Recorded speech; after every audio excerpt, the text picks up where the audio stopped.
10 seconds of black. You won't have to worry about any of this. I'll come in, pre-roll all of this. But if for some reason they need to get going and I'm not here, you don't even have to run the titles. You can just come in here and press this twice, and that once. And then, yeah. Okay. And then, and normally I won't pause these. Like if they were ready to go, do me a favor, see if you can turn that light on over there.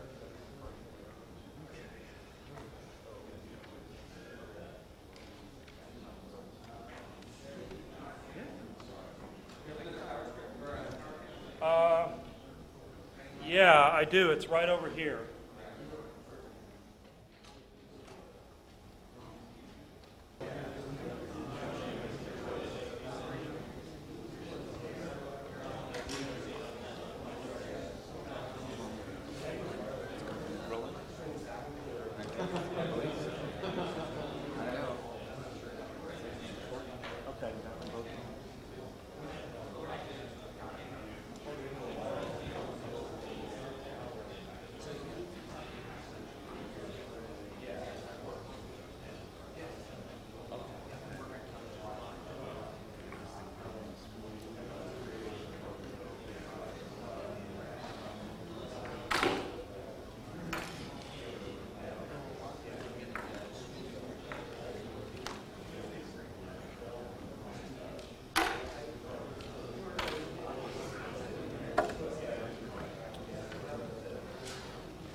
Okay.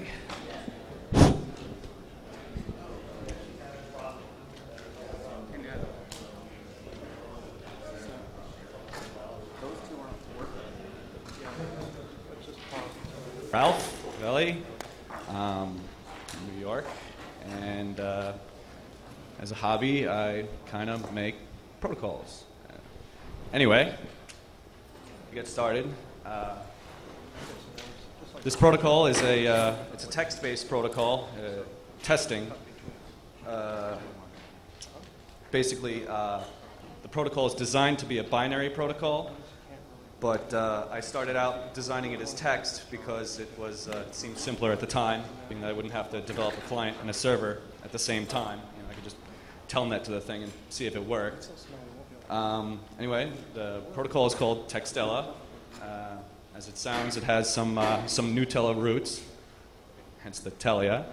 Text meaning it's a text protocol. Okay, so we'll get started here. It's kind of a mix between IRC and Nutella. It's not for searching for files. The ultimate goal is to join channels just like IRC. You know, you got ops and you can ban people and kick people and blah, blah, blah, blah, blah. But we're trying to do it in a scalable manner. Okay, so we'll start the talk here. We'll start off with an overview. I'll probably ask if anybody has any questions. You know, the talk is divided into maybe 4 or 5 parts, you know, so I don't want all of you to save all your questions to the end. And obviously, if there's not enough time, you guys can come find me wherever, you know, and ask away.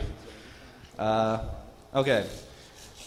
Textella is a channel-based partial mesh TCP network that addresses the scalability problems of IRC networks. The basic idea is to reduce the server-to-user ratio. At the time of this writing, which was actually a while ago, the FNet IRC network had about 120,000 users on it on 61 servers, yielding about a 2,000 to 1 user-to-server ratio. Because the IRC server structure is a tree, basically that's the minimal amount of server-to-server links that you need to keep these guys connected. This means blah, blah, blah, blah, blah. Okay. However, the Textella network is not forced into a tree, as you can see. There's no difference between the red and the black lines, if anybody was asking about that. Basically, the black lines were the fastest path that particular broadcast spread to all those servers. The red lines are just equally as they're just TCP connections between the servers. Textella can have anywhere between the minimal amount of connections, which is the same as IRC, which is basically n-1, and the maximum amount of links would be a full mesh, which is also not very scalable, but that is, n times n-1 divided by 2. So basically somewhere in the middle is the scalable structure that you want, the partial mesh, Channels themselves maintain tree structures, however, because you want to make sure that the traffic is always in sequence. You never want to make sure anything gets out of order, and pretty much I'm not about to start sticking sequence numbers on everything and reinventing TCP. Let's go on here. IRC constructs channels based around the idea that the network is already loop-free. This means that a simple join broadcast is enough to construct a loop-free channel design. IRC networks have global channel presence, meaning if you join a channel on one server, all servers are aware of this. However, on a Textella mesh, it is not simply enough to broadcast that you have joined the channel. Textella introduces the concept of looking for channels, finding channels via various paths, and locking down those paths to form the actual channels. To start a new channel, which doesn't exist, obviously you're not going to find it. So you need a join command, pretty much. It's like a local join. It would be like joining a local channel on an IRC network. Only the server that you're connected to is aware of it. If somebody else on the mesh on another server tried to join the same channel name without actually looking for the channel, they would create two separate channels with the same name on two different servers.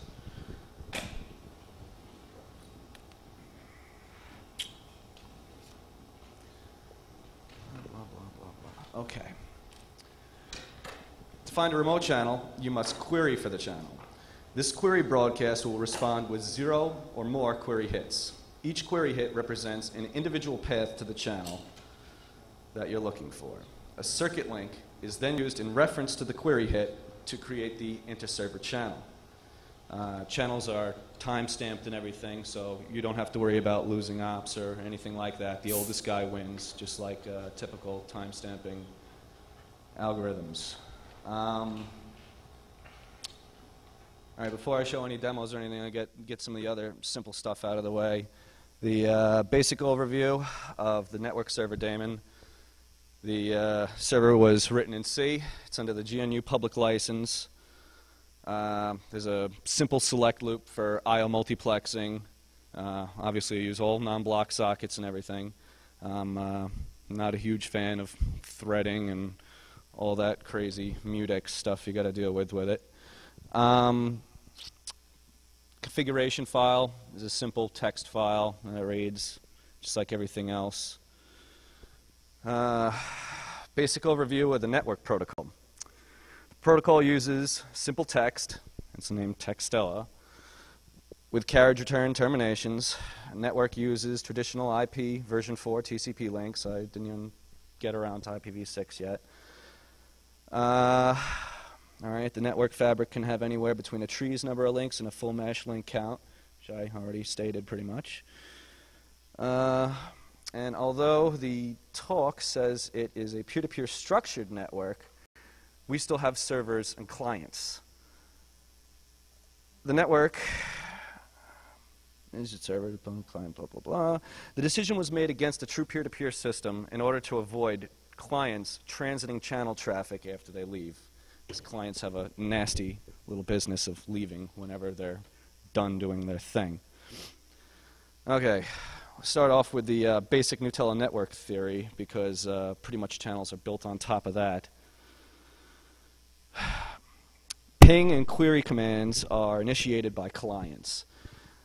They are broadcast out to all neighboring servers with a unique 32-bit random ID number and a time-to-live variable decremented on each hop. The ID is used. The ID is associated with each broadcast. It's basically used as a poisoning mechanism to make sure that the broadcast is driven outward and never looped around in circles and over and over and over and over. A broadcast will never propagate from the direction that it came from, something similar to like split horizon, you know. If a server receives a broadcast with an ID number it has already seen, the broadcast is dropped because it went around in a loop, so there's no need to say it again. Forward propagation is terminated if a time to live of 0 is ever encountered, basically. That's to prevent broadcasts from spreading wild, you know.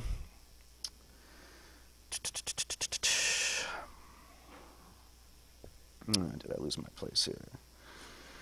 Okay, the pong and the query hits. Basically, ping and pong works like the Nutella ping pong. You use ping pongs to find other servers on the network. You send out a ping broadcast, and you get a series of pongs back saying, hi, I'm server this, hi, I'm server that, whatever. It's very exactly similar. It's exact to the Nutella. It's not a very important command. It's not really used for anything. It doesn't use... the creation of channels have absolutely nothing to do with pings and pongs or any of the networking viewing functions or anything along those lines. Pongs and query hits are both unicast commands, meaning they spread along a straight path. They're not broadcast to multiple servers or anything like that. They're in response to a broadcast. They use the ID numbers of the pings and the queries to propagate back to the originators of those broadcasts. In addition to this, query hits create additional paths back to the originator of the query hit through use of a second ID. It's similar to a Nutella push. And on to the push. Push is a simple unicast command that is initiated by a client in response to a query hit. Push commands use the IDs associated with the query hits to propagate back to their original point. The Textella counterpart to the push command is the channel synchronization negotiation initiator called circuit link. Okay. We'll start with, well, you know what, let me show you what a ping and a pong and all this stuff looks like, because picture's worth 1,000 words. Okay, so have here 21 servers in a random mesh, as you saw earlier, on this little laptop I got here. We'll connect to one of the servers.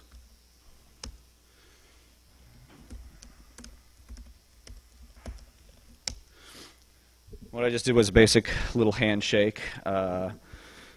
Red is the flavor, I call it, of the protocol, basically going by the Roy G. Biv standard, red being the most primitive version of this protocol.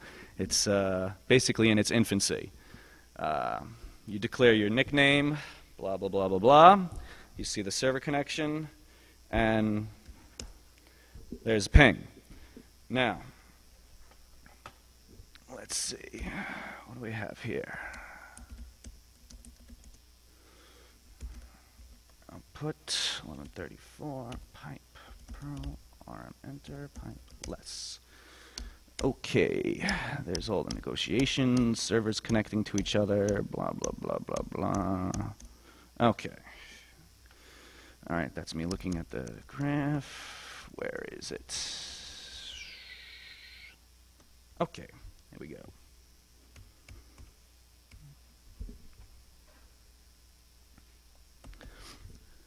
All right, as you can see here, there's the ping that came from my little telnet client that connected to the server. First thing the server did was it turned around and it sent pings to all its neighboring servers. It There's the unique 32-bit ID to make sure that the broadcasts are never looping around and causing problems. And we send a ping ACK back to the client. That's this little guy right here, just so you can tell the client which ID it's going to expect. It's not a really it's not an important thing or anything, but a couple of my client developers asked for it, so I gave it to them. Anyway, you can see here's the pongs coming back from neighboring servers, and they end up getting delivered to the client. In from a server, out to the client. Okay, that's a ping and a pong. Pretty stupid. Okay. Now we're going to start talking about channel mechanics, and I'll show you how channels actually connect and synchronize and work, and all that fun stuff. Channels are pretty much easily able to divide them into 3 layers. Layer 1 consists of the commands used to bind the sockets to the channels and tear them down when it's necessary. This layer is also responsible for timestamping and mode negotiation. The commands that are part of this layer are circuit link, circuit live, circuit override, circuit kill, merge in, and merge out. I'll show you what all those commands do in a little while. The second layer consists of commands used to ensure that the channel maintains a loop-free tree structure. These commands also make sure servers have a unique ID on a channel, basically nickname collisions. You can't have 2 people with the same nickname on the same channel, because then you can't private message them. Those commands include servlink, servlink, which basically introduces a server to the channel, removes a server from the channel. Userlink and userlink, which introduces users to the channel and removes users from the channel. The third layer consists of commands that are used on the channel itself. Message, private message, whois, trace, mode, kill, kick, topic, all those sorts of commands. Okay, now we're getting into the channel mechanics, how the channels are actually constructed. Okay, we'll talk about the synchronization negotiation sequences. In order for a channel to transit traffic properly and to avoid feedback loops, topology maps must be exchanged between all servers participating in the channel structure. During inter-server channel creation, the circuit link, servlink, userlink, topic, and circuit live commands are propagated in that order in a forward direction. Upon receiving the final circuit live, a circuit override is optionally propagated backward if modes or timestamps need to be overwritten. Serverlink, userlink, topics, and server lives are then propagated backwards. After back propagation has completed, the forward propagation begins again. This method of sequencing out the forward then back synchronization process is necessary essentially to give servers a chance to see if you should be allowed on the channel or not. A ban or mode restriction from an older side of the channel could keep you off it. Sequencing ensures that you don't get a short glimpse of the channel's members before a ban or mode is synced. At the channel point of contact, normal back propagation is performed. The merge in, servlink, userlink, topic, and merge out commands are then injected into the channel. These commands are propagated throughout the channel in a similar sequenced manner. However, there is no need for back propagation because we're not creating, we're just informing. That was kind of a mouthful, so let's just show you what I was actually talking about here. Okay. Here's my remorse client. I'm going to join a channel. I'm the first one on that channel. Thus, I have ops. Here is the introduction that I say of myself onto that channel. The default channel modes that come down to the client, and a empty topic with a timestamp on it and who it was set by, which was the server itself. Not very interesting yet. So, create another client, host, on a foreign server. It'd be nice if I could spell local. Okay. Oh, man, come on.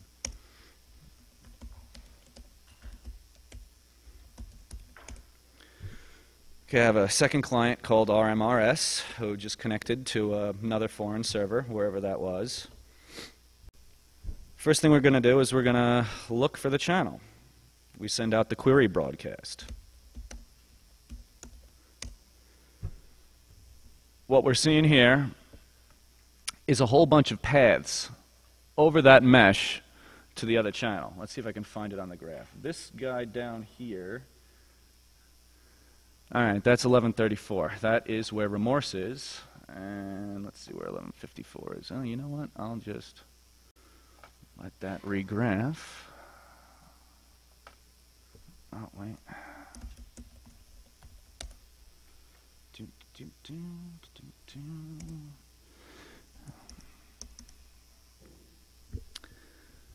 Okay, what I just did was I joined the channel across the mesh.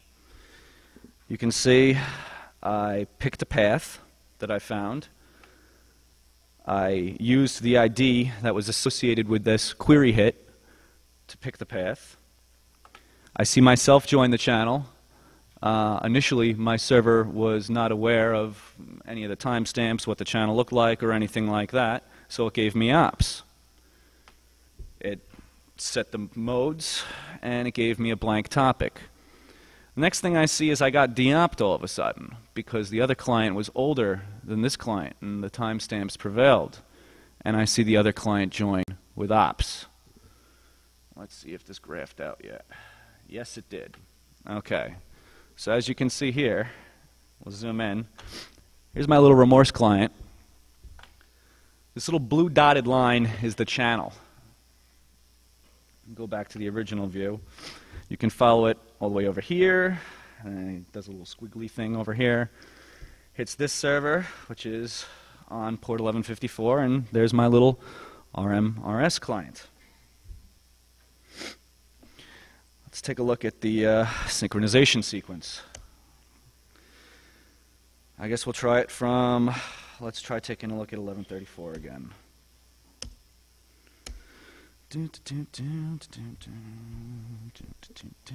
Okay.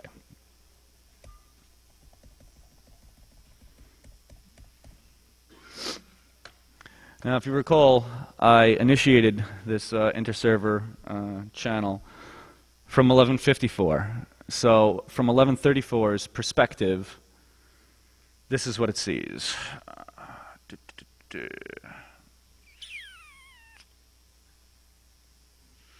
Send 1134, blah, blah, blah.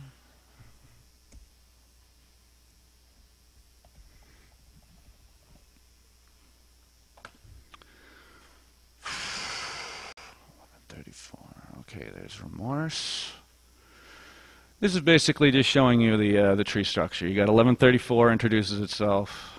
1135 is connected to 1134. 1137 is connected to 1135. 1154 is connected to 1137. And there's remorse.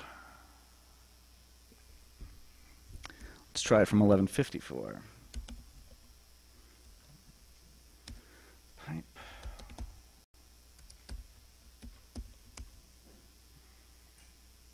Ooh, it'd be nice if I could spell here again.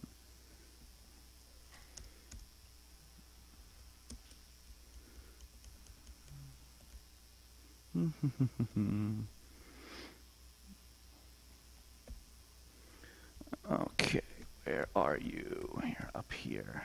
Okay, here's the juicy stuff. client from 1154 says circuit link to this ID, pound havoc.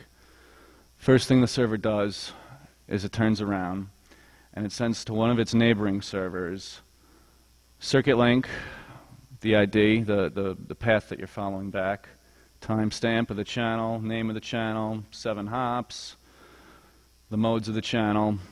It introduces itself as 1134, and it says, I have a user named RMRS, hanging off 1134. Here's his timestamp.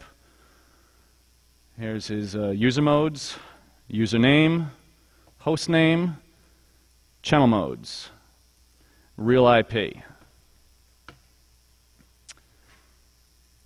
There's your topic, and it caps it off with a circuit live. Then it turns around and it says immediately to the client that's connected to it that it's joined the channel. There's pretty much the default modes, no topic. Next thing you see is an answer coming back from the neighboring server saying that there's a circuit override because it has the same timestamp, and channels with the same timestamps merge their modes, which is why you see an override. No topic, circuit live out. At this point, it's considered a connected channel, even though there's nobody else on it yet. So we start getting merge-ins from the neighbor because the channel is still being built out towards the other client. You see, 1135 is introduced from server 1137. No topic again, merge out. Another merge in, because it happened pretty quick, 1134 is connected to 1135. 1134 has the user remorse on it. There's his timestamp. He's got ops.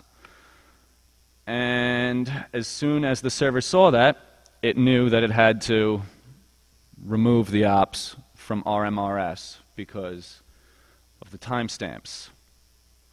Then it showed that remorse joined with a +O. Okay, so now you have a basic idea of what the synchronization looks like, and I can continue. Blah, blah, blah, blah, blah. Okay, propagation suppression of pre-synchronized channel nodes. Natural channel traffic must not be propagated to nodes that have not yet finished their synchronization sequence. This is because it is not until the end of the sequence that you can guarantee that the channel is loop-free tree structure.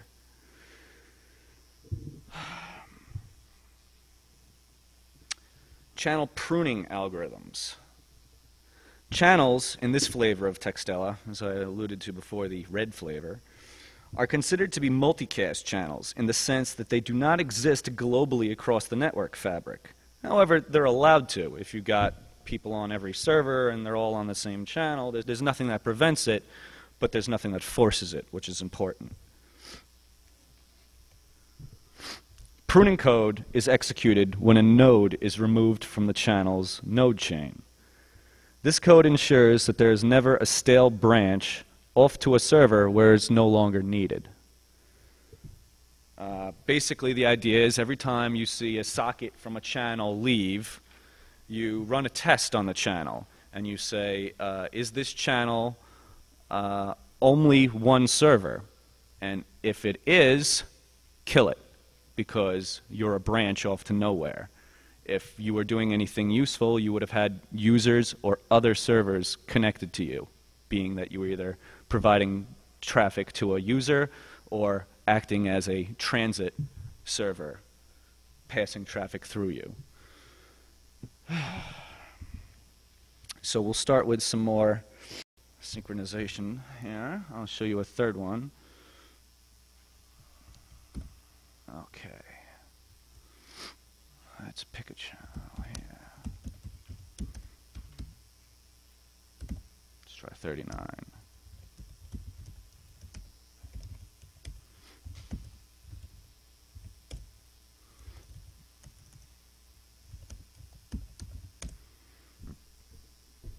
As you can see, we got a whole bunch more query hits this time.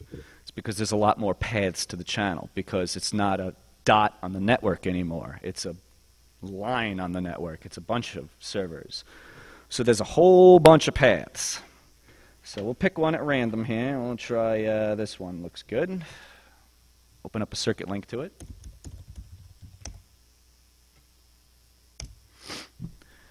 Pretty much what the user sees. It's self-joined with ops, topic, blah, blah, blah. It lost its ops. Remorse came in with ops, and RMRS came in with no ops. So as you can see, the channel is still synchronized with only Remorse having ops. Take a look at that from all the other ones too. Pound Hammock. Oh.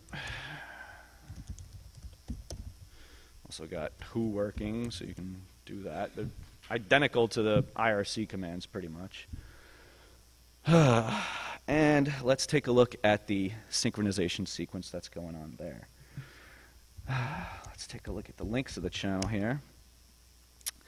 It's important to keep in mind that IRC networks, the entire network has a links, a tree-structured links like this. Every channel on Textella has its own links. So every channel could be going in different directions, moving however it wants to over the mesh. It doesn't make any they're independent of each other. You can almost think of them as little virtual IRC networks on top of this mesh. Anyway, let's see what we got here. We got 1134 with Remorse on it. 1135 is connected to 1134. 1137 is connected to 1135. 1154 is connected to 1137. You got Remorse hanging off that. 1152 is hanging off 1137, 36 to 35, blah, blah, blah, blah, blah, blah, blah, blah. Let's take a look at one of these servers. We'll take a look at 1136 because it's transiting traffic. Where is my debug here? 36.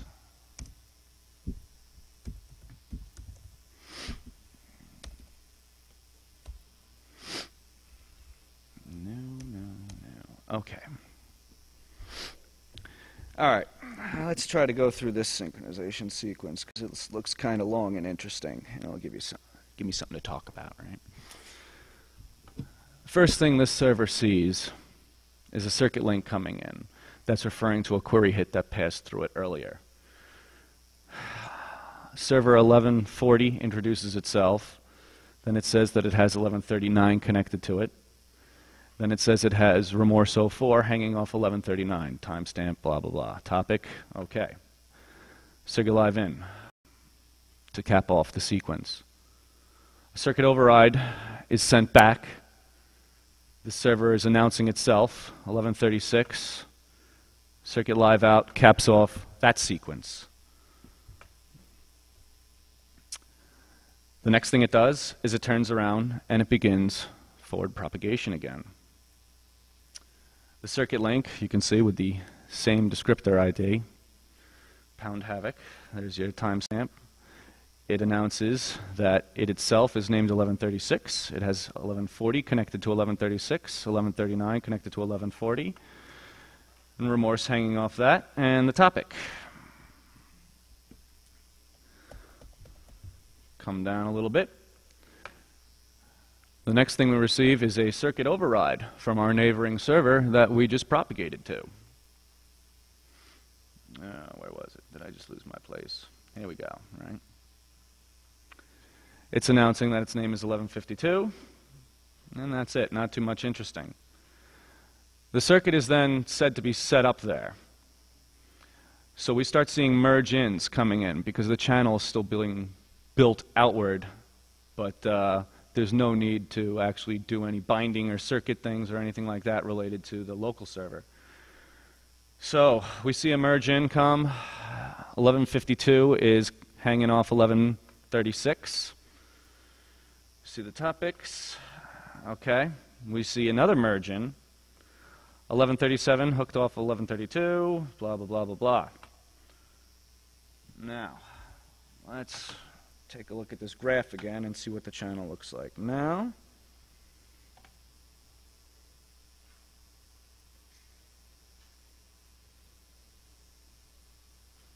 that takes a little while. Okay, that one's done. Well, while we're going, I'll start talking about some interesting bugs discovered in development. Inherent broadcast propagation problems occur under certain memory constrictions. The Nutella broadcast theory has within it a fundamental flaw. Servers cannot remember an infinite amount of broadcast identifiers. They must eventually be queued out or timed out. A broadcast, this is going to sound a little weird. If a broadcast can survive in the network fabric long enough to loop back to its originator after the broadcast identifier has been forgotten, the poisoning mechanism that drives the broadcast outward is then defeated. Once this occurs, the only thing that prevents infinite regeneration of that broadcast is the time-to-live mechanism. The segment of the network is crippled under its own DOS attack for the life of the broadcast. This sounds like a bug that you would never run into. I ran into this bug.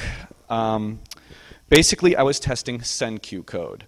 I wrote internal buffering for sending whatever to clients or neighbors, and I wanted to test it out. So I figured the best way to test it would just be to send as many broadcasts as I can, because broadcasts generate a lot of traffic back to you. Anyway, I dropped megs and megs and megs of broadcasts, and the send queue slowly filled up, as it should, because my client could not keep up with it. And when you hit whatever the ceiling of the send queue is, it's configurable, it's in the configuration file. You got to kill the client. So the client dies, and I still had a whole lot of traffic coming back destined for that client, because the only server on the network that was aware that that client was dead was the local server that it was connected to. So I thought it would be a good idea to make a command that propagated outward when the client died, that basically said, kill the path back to the client. And that's when I ran into the bug. Pretty much what happened was you get a whole series of broadcasts that were spreading outward. The client send queue filled up. The server killed all the broadcasts that were associated with that client and started sending out a broadcast that was chasing the previous broadcasts that were spreading through the mesh. The first broadcast that the client sent out came back to the original server, and because the server already killed it, it thought it was a new broadcast. So it grabbed it, it remembered it, and it propagated it to its servers, all its neighboring servers. And since that the command that was used to tear down that path, that broadcast path, was also broadcasted to all the neighbors did the same thing. So the network basically DOSed itself to death. It eventually stopped after about a half an hour, and this is with a time to live of 8. All right, not a huge time to live, but without that poisoning mechanism that keeps broadcasts from spreading around, and you have a network that looks like this, it's a lot of regeneration. Anyway, what I ended up having to do was basically say, keep the broadcast identifier in memory, but forget where it was coming from. Anyway, take a look at this channel here. We got remorse connected to 1154. That goes over to this server. Right, can I see that? Okay. This server right here, if you zoom in, you can see it's kind of a transit server. It's got multiple connections to it, but it still maintains a tree structure. 1137 follows over to this guy over here. 1135, which is connected to 1134, which is connected to remorse. Oops, wrong way. And then you can see a whole mess of connections in here. This one goes there, that one goes there, that one goes there, over to the other client over here. And the leg bone is connected to the hip bone, blah, blah, blah, blah, blah. Anyway, let's talk about the consequences of the absence of global network visibility. Scalability comes at a price. The price is the absence of global network visibility, basically. Collision domains for nicknames and server names have been localized to the channel, not the network. This means that a remorse on pound havoc can be a totally different remorse than one that's on pound Textella. A server a user is connected to is the only server that is aware of all the channels that the user is on. That means if you want to whois somebody and have that work properly, all whoises have to be remote whoises, because only the server that you're connected to is aware of all the channels that you're on.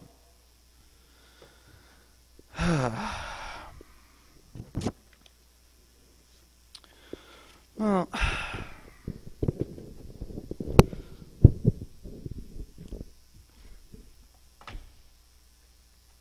let's see what else we got.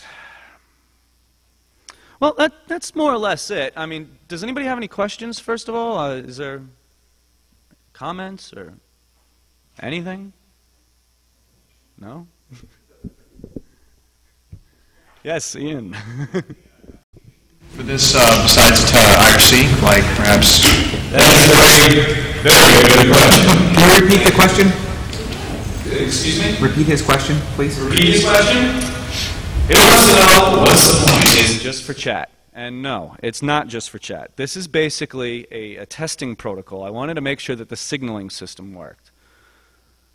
What I'm basically trying to do is make a binary, scalable version of IRC so you can drop things like MPEGs and MP3s on the channel and have the channel do the relaying for you. You could say, what's the point of that? Basically, the idea is something like, let's say you want to run a shoutcast server or something like that. You could drop it on a channel, and you don't need the bandwidth for everybody to listen to you. The network does all the splitting of the signals, and you don't really care. You just say whatever you got to say to the channel, and that's pretty much it. The channel does the rest of it. The channel does the regenerating of all the signals and all that good stuff.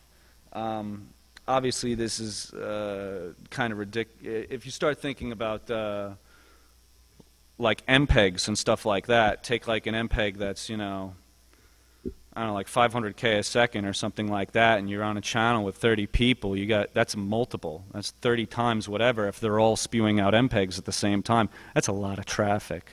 So obviously throttling and all that stuff has to be built into the network and all that stuff. But this network is in its infancy. I know I've been working on it a while, but I wanted to make sure that I could make a scalable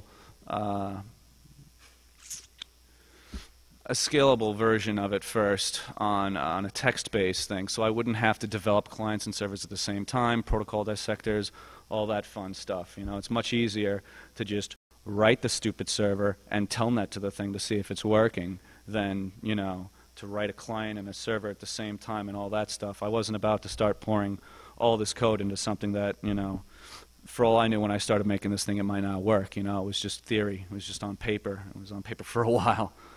But it seems to be working, and that's about it. So any questions or comments, or does anybody have anything to say? No? Yes? So what are your plans for development? How are you going to proceed with development? Do you have a team follow on about applications? That's a good point. Well, basically, the whole idea is the Textella project is a precursor to the Streamtella project, which is the binary version of this. Pretty much what I'm going to do is I'm going to take a kind of like a port number and associate it with the channel name. And that's going to tell you what type of traffic is on that channel. And the servers really don't care what the traffic is. So whatever the clients want to do with it, that's, you know, the client's business, I guess. I plan on hopefully, you know, writing and supporting at least a couple of clients, but I want this to be as open of a protocol as possible, you know. I mean, if TCP was proprietary, we would be pretty lost, you know. Anyway, that's pretty much it. So this is pretty much just my hobby, you know. It's not my job, obviously, but so it's moving a little slower than I'd like to. But a lot of this stuff is coding, testing, recoding, testing, recoding, and round and round we go. And that's pretty much it. There's only about 3 minutes left of the talk, so you guys can. Yeah, Ian, what's up? How do you communicate with your developers? I mean, do you have a Subversion site? Yeah, if you wanted to grab the source code to this, you can. I gave it to to Hikari, so I think that'll be included in CDs and all that stuff. But if it's not, you can grab it off of textella.com/download and take a look at the source if you want. Yeah. One more question that Please. might be good for this crowd. What's your intentions as far as security and privacy on the network? And when implementing that, can you speak a little bit what your plans and your viewpoint is on that? As far as security is concerned, I guess that's an allusion to encryption or something along those lines. Encryption would definitely best be handled at the endpoints. There's nothing that stops you from S-tunneling, you know, server-to-server connections and all that good stuff. And I definitely plan on building that kind of stuff in there. But as far as where I stand right now, I'm still in the early development stages of making sure all the commands work. You know, I don't even have a complete total, you know, I don't have a complete and total protocol command suite right now. So, sorry. Server authorization on the network? Yeah, no, I was looking into that stuff too. It's very similar to IRC, the way IRC is set up. You have your I lines, which basically say like, okay, I'm allowing asterisk.com. Throw them into, you know, whatever this class is, and the classes define, you know, kind of like what their certain properties of it, you know, how often the client gets pinged, you know, that type of thing, you know, the keep alives rather. Send queue, how big the send queue should be for the clients, you know, who you can allow on, who you can't. You can ban people off the networks and all that stuff. There's still certain theoretical dilemmas I'm working on, like how to deal with rogue servers and you know, all stuff like that, you know, nasty admins and all that good stuff. But it's like I said, the protocol is still in its infancy, and I know I got a whole lot of work to do on it, but for some reason I actually kind of find this stuff relaxing. So it's kind of therapeutic for me to just sit around and code and stuff like that and play around with this stuff. And that's pretty much it.